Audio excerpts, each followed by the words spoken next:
ಆತ್ಮೀಯ H16 news ಅರ್ಥಾತ್ ಸೀತಾರಾಮ್ ನ್ಯೂಸದ ವೀಕ್ಷಕರೇ, ನಾನು ನಿಮ್ಮವ ಎಂ ಆಯುಧ ಮಲ್ಲಪ್ಪ ಜೊತೆ ಅವರು. ತಾವು ಈಗ ಸುದ್ದಿಗಳ ಲೋಕಕ್ಕೆ ಎಂಟ್ರಿ ಹೊಡಿತಾ ಇದ್ದೀರಿ.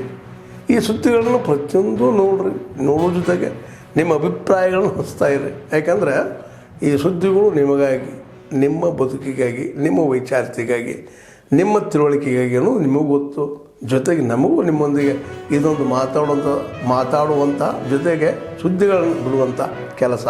ಈ ಕೆಲಸದಲ್ಲಿ ನಾವು ನಿಮ್ಮೊಂದಿಗಿದ್ದೀವಿ ಅಂತ ಹೇಳ್ತಾ ನೋಡ್ತಾ ಇರಿ ಈ ಸುದ್ದಿಗಳನ್ನು.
आपके महत्वपूर्ण योगदान के लिए बधाई एवं शुभकामना देता हूं और आपके उज्जवल भविष्य की कामना करता हूं और विश्वास करता हूं कि आप आगे भी जिस बात के लिए आपको सम्मानित किया गया है उस दिशा में आगे काम करते रहेंगे।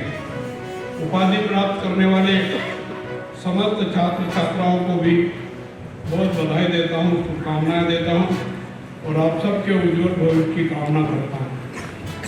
आपने कड़ी मेहनत, अनुशासन और समर्पण से जो उपाधि हासिल की है, कई छात्रों ने अपने व्यस्त जीवन, पारिवारिक जिम्मेदारियों और पेशेवर दायित्वों के बीच भी अपनी शिक्षा को प्राथमिकता दी है, जो अपने आप में एक बड़ी उपलब्धि है। ये मुक्त विश्वविद्यालय है, हर कोई आकर के शिक्षा प्राप्त कर सकता है और शिक्षा प्राप्त करके अपने जीवन का मार्ग तय कर सकता है। इसके लिए मैं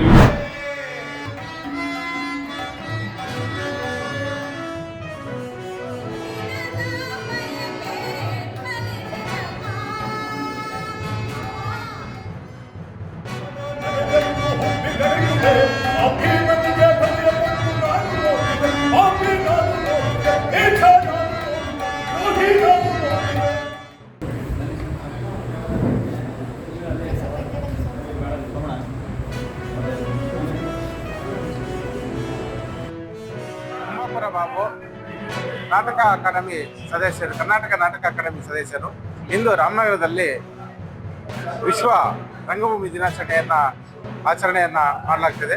ರಾಮನಗರ ಅಂತಂದ್ರೆ ಪೌರಾಣಿಕ ನಾಟಕಗಳ ತವರೂರು, ನೂರಾರು ಜನ ಕಲಾವಿದರನ್ನ ಒಳಗೊಂಡಿರುವಂತಹ ಒಂದು ಜಿಲ್ಲೆಯಾಗಿದೆ. ಈ ವಿಶ್ವ ರಂಗಭೂಮಿ ದಿನಾಚರಣೆ ಸಂದರ್ಭದಲ್ಲಿ ಆ ಹಿರಿಯ ಕಲಾವಿದರನ್ನ, ರಂಗತಜ್ಞರನ್ನ ಕರ್ನಾಟಕಕ್ಕೆ ಕೊಡಲೇಬಾರ್ದು ಅನ್ನೋದು ಕೂಡ ಅವರ ಧೋರಣೆ ಇಟ್ಕೊಂಡು ಇವತ್ತು ನಮಗೆ ಈ ವರ್ಷ ಬಜೆಟ್ ಅಲ್ಲಾದ್ರೂ ಕೂಡ ಕೊಡ್ತಾರೆ ಅಂತೇಳಿ ನಾವು ತಿಳ್ಕೊಂಡಿದ್ದು. ಅಟ್ಲೀಸ್ಟ್ ನಾವು ಕೇಳ್ತಾ ಇರೋದು ಒಂದು ಕಲ್ಯಾಣ ಕರ್ನಾಟಕದ ಒಂದು ಭಾಗಕ್ಕೆ ಬಾರ್ಡರ್ ವಿಲೇಜಸ್ ಈ ಜಿಲ್ಲೆ. ಸೊ ಸರ್ಕಾರ ಇವತ್ತು ಅದಕ್ಕೆ ಬೇರೆ ಏನೇನು ಜಮೀನು ಕೊಡಬೇಕು, ಬೇರೆ ಇನ್ನೇನೇನು ಸಹಕಾರ ಕೊಡಬೇಕು ಎಲ್ಲ ಆಗ್ತಾ ಇದೆ. ನ್ಯಾಷನಲ್ ಹೈವೇ ಇರ್ಬೋದು, ಸ್ಟೇಟ್ ಹೈವೇಸ್ ಇರ್ಬೋದು, ಎಲ್ಲ ಕೂಡ ಡೆವಲಪ್ಮೆಂಟ್ ಮಾಡಲಿಕ್ಕೆ ಎಲ್ಲ ವ್ಯವಸ್ಥೆ ಮಾಡ್ತಾ ಇದೆ ಕೆಲಸ. ನೇಮ್ಸ್ ಕೊಡ್ತಾ ಇದ್ರೆ 3-4 ಜಿಲ್ಲೆಗೆ ಸ್ವಲ್ಪ ಅನುಕೂಲ ಆಗಬೇಕು ಅನ್ನೋ ದೃಷ್ಟಿಯಿಂದ ಸೊ ಅದಕ್ಕೆ ವಿಫಲ ಆಗಿದೆ. ಸೊ ಸರ್ಕಾರ ಕೂಡ ಮುಂದಿನ ದಿನದಲ್ಲಿ ತೀವ್ರವಾಗಿ ನಮ್ಮ ಸಂಸತ್ ಸದಸ್ಯರು ಯಾವ ರೀತಿ ಹೋರಾಟವನ್ನು ಮಾಡ್ತಾ ಇದ್ದಾರೆ, ಅವ್ರಿಗೆ ಶಕ್ತಿ ಕೊಡುವಂತ ಕೆಲಸವನ್ನು ಮಾಡ್ತೇವೆ. ಈ ಕೂಡ ನಾನು ಕೇಂದ್ರ ಸರ್ಕಾರಕ್ಕೆ ಮನವಿ ಮಾಡ್ತೇವೆ. ನಾವು ಸರ್ಕಾರದ ಪರವಾಗಿ ಈ ವರ್ಷ budget final vote on account ಹಾಕಿದ ಮುಂಚಿತವಾಗಿ ಆದರೂ ಕೂಡ ಇದನ್ನ ಚರ್ಚೆಯಲ್ಲಿ ತೆಗೆದುಕೊಂಡು ಘೋಷಣೆ ಮಾಡಬೇಕು ಅಂತ ಹೇಳಿ ನಾವು ಸರ್ಕಾರದ ಪರವಾಗಿ ಅವರ ಜೊತೆ ಧ್ವನಿಯನ್ನು ಕೂಡಿಸಲಿಕ್ಕೆ.